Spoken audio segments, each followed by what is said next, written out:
What are asset classes? Remember, in the investing video we said there are only two ways to invest, either lend or take a stake. Every financial investment is either debt or equity.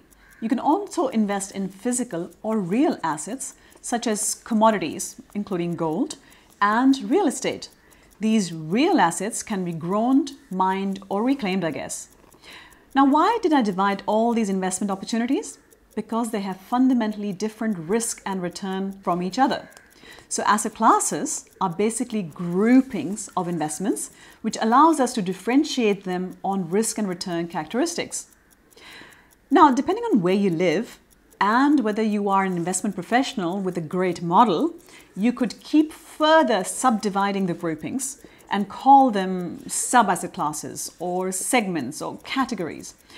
You could divide them based on term, type, risk, liquidity, geography, etc.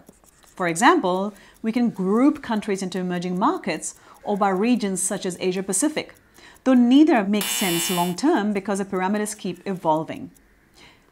Similarly, if I divide international equities up into emerging markets or Asia Pacific, they don't make sense long term. Or domestic equities for me could be India, which is only 2% of the market, while domestic equities for Warren Buffett is the US market.